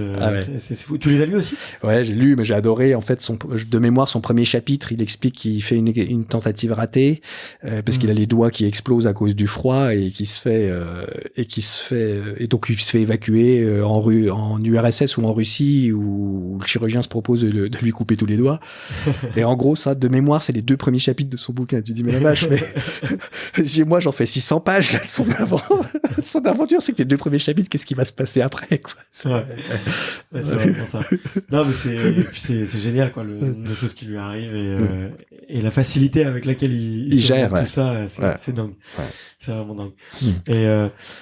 Tu vois, c'est marrant, mais sur le marathon des sables, moi j'ai un premier contact avec le marathon des sables qui est assez particulier, c'est que mes parents adorent justement les pays du Maghreb et que j'ai un souvenir d'être parti en vacances, je devais avoir 12-13 ans à Ouarzazate, qui est l'arrivée du marathon des sables, il me semble, ou qui est pas loin. Ça change chaque année en fait. Ouais, donc, ça change chaque année, donc en tout cas cette année ils arrivaient là. Et je voyais et en fait j'ai vu cette horde de coureurs et ces gens sales, tu vois, très sales, dégoulinants, avec effectivement vraiment comme des gens qui ont passé 7 jours dans le désert, quoi, tout simplement. Et j'ai quand même un souvenir, un salon de thé de quelqu'un qui avait enlevé ses chaussures et qui avait les pieds en sang, les pieds qui ressemblaient plus à rien, qui étaient qui étaient gonflés comme pas possible. Et j'étais allé le voir, quoi. Je lui dis, mais qu'est-ce que vous avez fait? Il me dit, bah là, voilà, je viens de courir un marathon par jour pendant 7 jours. Et en fait, j'avais pas prévu autant la poussière, le sable sur les pieds. Et je me suis pas occupé il m'a dit, ouais, je me suis pas occupé de mes pieds pendant les 3 premiers jours. Il me dit, après tu vraiment tu le payes, quoi. Et ils avaient tous des bobos comme pas possible, un mec qui était tombé, qui s'était écorché le genou. Et du coup, j'ai cet œil d'enfant où je me dis, waouh, ils sont vraiment trop forts, ils sont vraiment balèzes, ces gars-là, quoi. Donc, mais t'as les gens qui y vont, c'est drôle parce qu'il y a plusieurs profils. D'abord, t'as des habitués de ça. T'as les mecs, ça fait 9, 10, 15 marathons des sables qui courent, donc eux, sur réalité, ils disent vachement. C'est pour eux, ils adorent ça. Il y a un Marocain, je crois, ou je crois, c'est un Marocain qui l'a couru et qui l'a gagné 5-6 fois. Il y a 2 frères, en fait, qui se tiraient la bourre, les 2 frères à Hansal, donc, on sent que c'est quelque chose c'est une course d'habitués, quoi. Il y a une course d'habitués, puis il y a ceux qui y vont en mode warrior, ce sera le truc de leur vie, c'est limite qu'ils vont se faire tatouer sur le mollet. Je dis ça sans rire parce qu'il y en a qui l'ont fait. Bien sûr. Et puis après où c'est vachement humble, où ça te rend vachement humble, c'est que t'as un gars, par exemple, t'as un aveugle qui le fait. T'as un aveugle qui le fait, donc il se fait tatouer une petite étoile à chaque fois qu'il le fait. Il en a 9 ou 10, donc il a un guide, le mec il est aveugle, il y arrive. Et l'année où je l'ai fait, je discutais avec lui, il venait de se faire opérer de la hanche 4 mois avant en plus, donc il avait sa hanche en plastique. Enfin bon, tout bien. T'avais Lord Finesse qui était là, donc qui était un grand explorateur. L'année où je l'ai fait, le gars il s'était coupé lui-même 2 doigts au pôle sud parce qu'ils étaient gangrénés. Donc tu dis, je suis avec un mec qui est capable de se couper lui-même 2 doigts pour survivre. T'as des gens de 80 ans quoi qui le font. Enfin pas des 1 ou 2 chaque année. Enfin je veux dire c'est vachement intéressant. T'as tout. T'as des très bons sportifs. Je veux dire t'as des vice-champions olympiques quand même de 10 000 mètres qui y vont, qui participent et qui gagnent pas quoi, qui finissent 3e ou bien sûr. au 4e. Il y a plusieurs athlètes de niveau qui se testent et qui y arrivent. Donc non, c'est bien parce que t'as tout, et du coup le soir au campement on est tous sur un pied d'égalité. T'as beau être ancien champion olympique et tout, tu portes ton sac à dos avec ta bouffe à toi et t'es comme tout le monde. Je veux dire, tu vas derrière les dunes pour faire des besoins, il y a pas de dunes, mais enfin je veux dire, et ça c'est sympa parce que du coup tout le monde est hyper abordable, tout le monde a les mêmes problématiques, tu discutes avec tout le monde, donc ça c'est bien. Mais c'est ça qui est plaisant effectivement sur ce type de course, c'est que tout le monde est au même niveau finalement d'être humain et on est tous un peu à nu quoi. Donc, et puis tu fréquentes des gens que tu fréquenterais pas autrement. Pour ça la course à pied ou l'ultra-endurance c'est vachement bien. Tu peux c'est comme faire une étape du Tour de France mais sauf que t'es tous ensemble après au campement, donc tu pourrais discuter avec Alaphilippe ou n'importe quoi. Donc ce qui est pas le cas quand tu joues au foot quoi. Quand tu joues au foot tu seras jamais sur le même terrain que Ronaldo et ou Zidane. C'est vrai, t'as raison.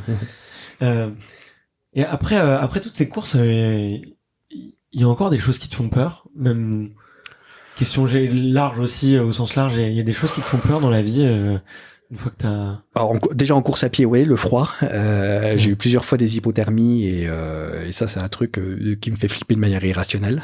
Ok. Alors, pas juste le froid, d'avoir froid, c'est pas très grave, mais en fait, t'es vachement mal quand t'es en hypothermie. Donc ça, je fais un peu gaffe à ça. Alors, curieusement, je suis quelqu'un qui craignait le chaud, mais du coup, maintenant, c'est le froid qui me fait flipper. Non, et puis dans la vie, dans la vie, tu relativises beaucoup. Enfin, un truc qui pouvait te stresser éventuellement professionnellement avant, t'es en retard pour une présentation de PowerPoint, t'as un rendez-vous important, t'as pas eu le temps de préparer autant que tu voudrais, ou t'as un truc qui a merdé dans ton business plan que t'as pas suivi. Enfin, tu t'endormais pas la nuit. Maintenant, voilà quoi. Je veux dire, ça veut pas dire que t'es pas impliqué, que tu fais pas le taf, mais tu prends du recul. Je veux dire, qu'est-ce qui est arrivé de pire de toute façon. Tu vas pas être évacué en hélico.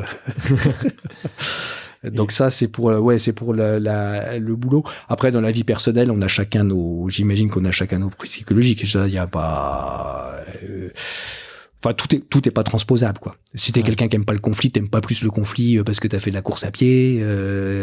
Si t'es quelqu'un qui aime pas la contrariété de la même manière, ça a pas changé. Je pense que nos traits de personnalité restent fort. Donc de ce point de vue, de ce point de vue, ça change pas grand-chose. L'adversité me dérange pas, le conflit j'aime moins. Il y a d'autres traits de personnalité qu'on changé peut-être avec le recul ou peut-être ton entourage qui t'a fait remarquer. Non, je dors mieux. Je dors mieux. Et puis c'est une forme d'équilibre. Alors comme je suis comme je te l'ai dit tout à l'heure, comme je suis un peu monomaniaque quand je fais des trucs, j'ai découvert que c'était pas mal d'avoir, si j'ose dire, deux vies, c'est-à-dire une vie de coureur, où là, quand t'es dedans, faut être à fond dedans, et puis par ailleurs une vie professionnelle, ou une vie familiale, où tu es dedans aussi, parce que ça équilibre un peu les choses, hein, tandis qu'avant, j'étais plutôt du type à avoir une vie professionnelle, point, quoi. Et donc là, c'est équilibre et ça permet de relativiser chacun des objectifs. Une de mes problématiques en course à pied, ce que je fais ça en loisir, c'est que parfois je veux pas assez d'objectifs. Donc il m'arrive, j'ai en mémoire une course, la dernière version de la 1000 km, je me dis ok, je sais que je vais y arriver, que je peux tenir les barrières horaires, mais je vais finir complètement déchiqueté comme à la fin du Tour des Géants, etc., où j'avais mis 1 mois et demi à m'en remettre. Je dis bon, franchement, est-ce que tu as envie de ça ou pas? Donc tu cours 5 ou 6 heures encore en te posant la question, puis à un moment tu dis attends, non.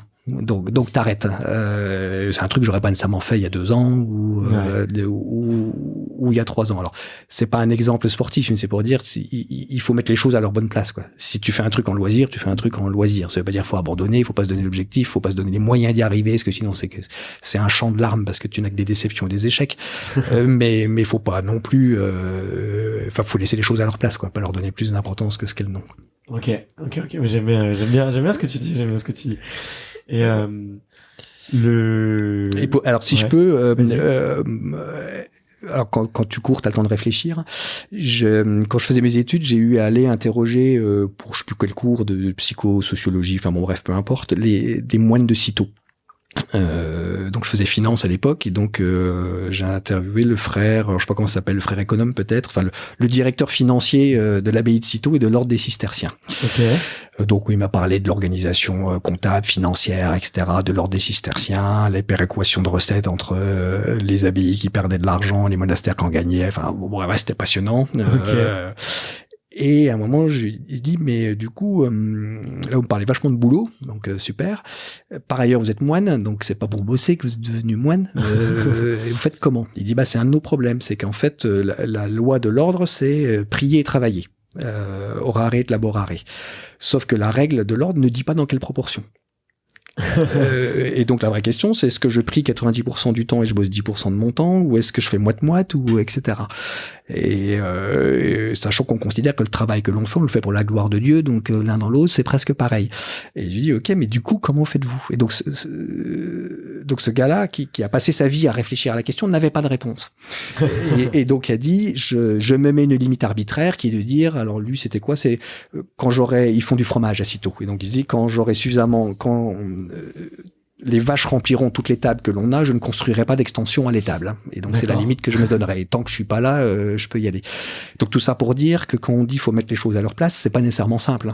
Parce que quelqu'un qui a eu toute sa vie pour y réfléchir, et qui a que 2 paramètres auxquels il faut réfléchir, c'est travailler et prier, il savait pas lui-même, et donc il a choisi un truc arbitraire. Et donc, c'est la même chose avec la pratique sportive loisir. Quand t'es professionnel, t'es professionnel. Donc, enfin, t'as aussi la problématique de vie perso, mais quand t'es professionnel du sport, c'est ton boulot. Et quand c'est un loisir, c'est plus, enfin, je sais plus. C'est à la fois plus simple, c'est pas grave si t'y arrives pas, et c'est à la fois plus compliqué, parce que si tu veux en faire quand même, surtout c'est de l'ultra-endurance qui demande du temps, il faut réussir à équilibrer. Une implication qui est, ok. C'est hyper intéressant, très bonne philosophie.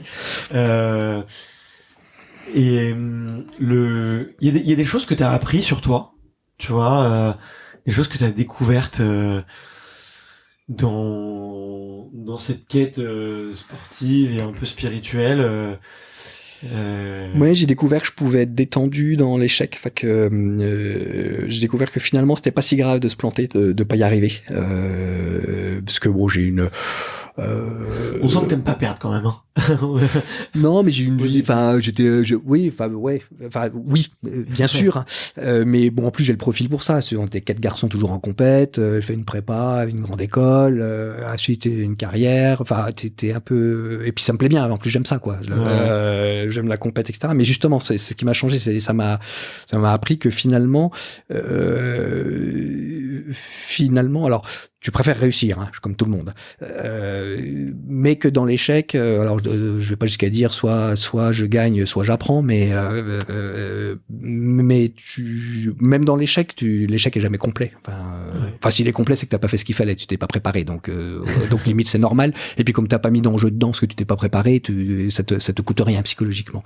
Mais non, ouais, j'ai découvert que c'était pas grave. Enfin, c'est pas grave de se planter. Tu peux, pourvu que tu te sois donné, que t'aies fait de ton mieux et que tu te sois donné les moyens et que tu te sois impliqué, t'as fait ce que tu pouvais, hein. Après, à un moment, voilà, quoi. Ok. Ok. Et donc, du coup, t'es vachement plus détendu dans la vie. Et ça fait du bien. J'avais encore le temps passe vite et puis je suis bavard. Et on aurait plein de choses à se dire encore, mais je me demandais pourquoi t'avais écrit ce livre. Je te fais un aveu. C'est qu'en le lisant, je me suis dit en fait, et ça retrace quand même très très bien le début de la course à pied et un peu ton voyage un peu spirituel et intellectuel de cette découverte. J'avais presque l'impression que t'étais en train de l'écrire au moment, si tu veux, au moment où tu étais en train de le vivre. Ah, exactement. C'est exactement comme ça qu'il a été écrit. En fait, alors pas le tout début qui est la mise en scène, Noël, etc., que j'ai écrit a posteriori. En fait, donc l'histoire du bouquin, c'est au début on se met à la course à pied tout à fait par hasard, parce que j'ai un de mes frères qui nous offre un dossard. Bon, je m'entraîne pas ou à peine, on fait ce 10 km et on est nul, quoi. On est nul, puis on est hyper vexé parce qu'on a toujours eu l'impression d'être sportif, puis on arrive on a 30 et 40 ans, on se croit encore balèze en sport, puis on se rend compte qu'en fait non, on est nul, quoi. On s'entraîne pas et donc on se vexe et donc on se dit pour se venger, on va faire le marathon de Paris. Donc on s'inscrit.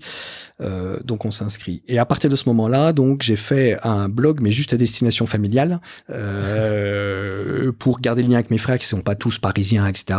Pour se dire voilà comment on s'entraîne, etc. Et donc et puis comme on est plutôt dans l'autodérision et dans la moquerie, on a plutôt écrit des conneries que des choses intelligentes dans le blog. Et puis après.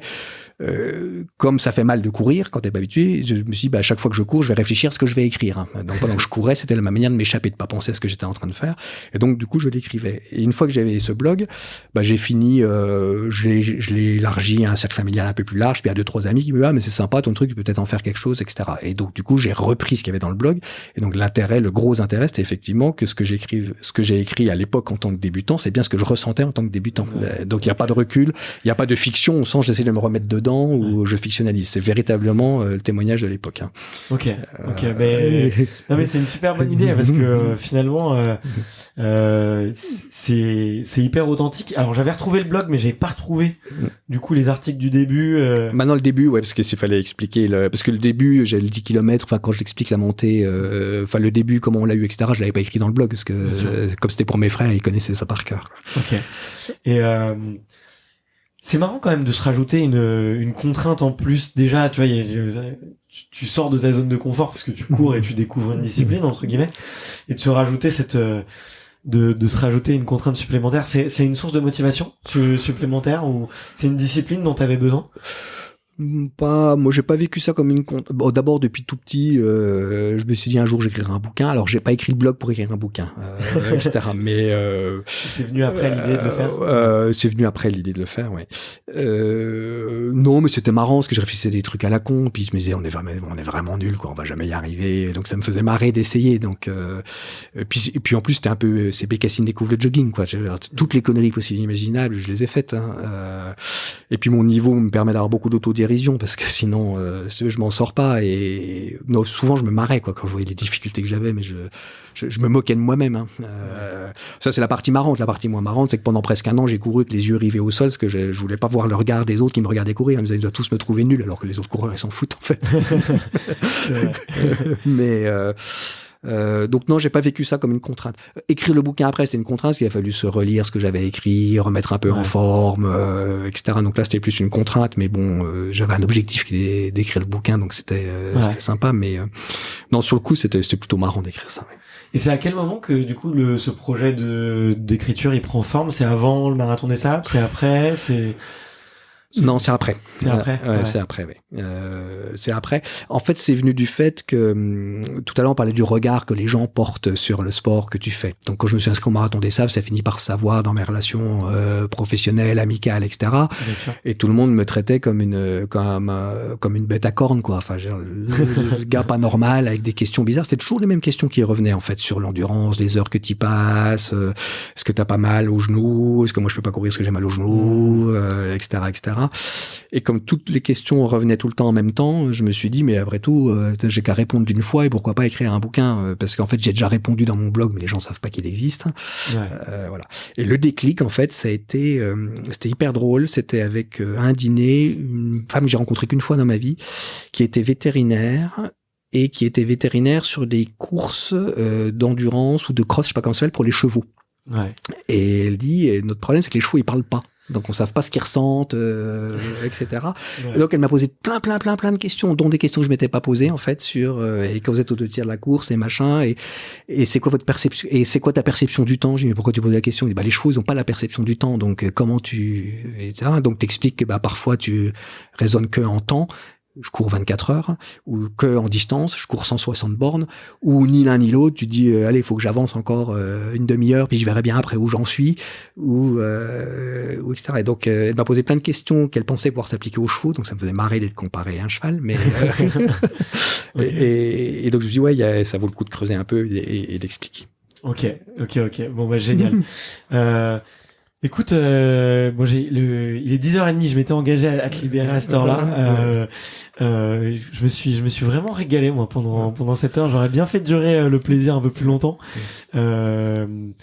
Et toi, t'as un petit mot de la fin? T'as envie de comment est-ce que tu bouclerais cet échange? Qu'est-ce que t'as envie de dire? Alors, j'aurais dire 2 choses. La première, vous n'êtes pas obligé de lire mon bouquin, mais si vous le lisez, n'oubliez pas de télécharger. J'en ai écrit un deuxième qui s'appelle Tour des géants, l'ultime, que je t'offre.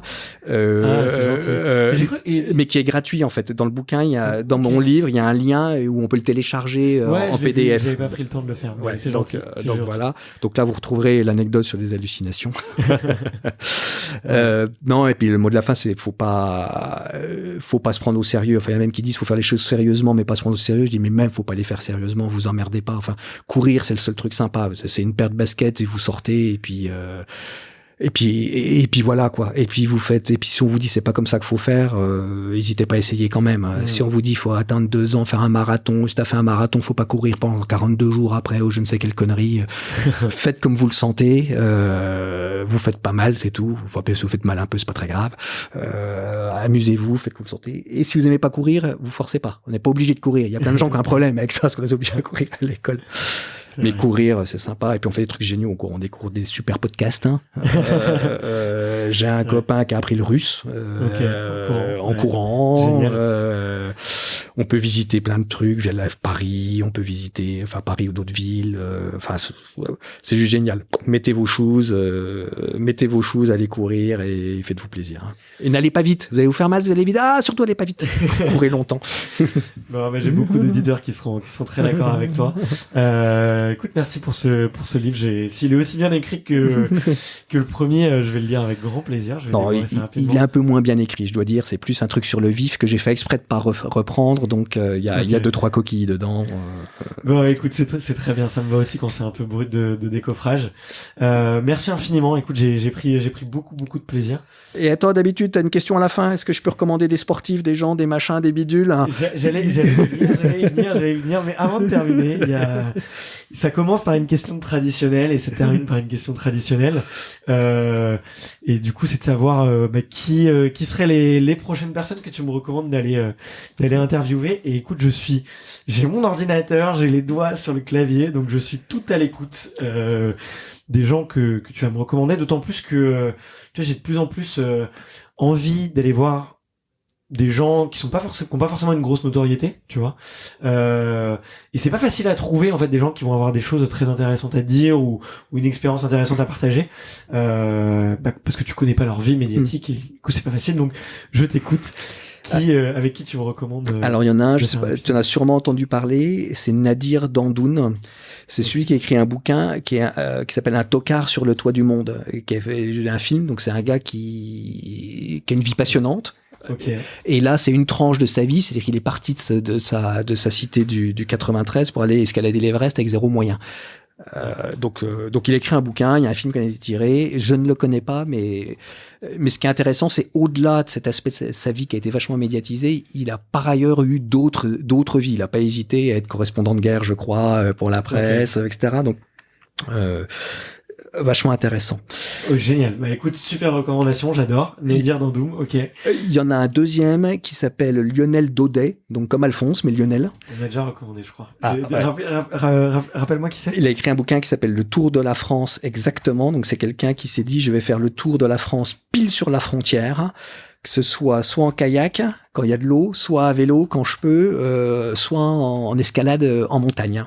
Okay. Et donc, il te décrit son tour de la France. Mais alors, c'est un truc de dingue parce que les frontières, elles sont dessinées au crayon. Donc, il dit, il y a des endroits en montagne.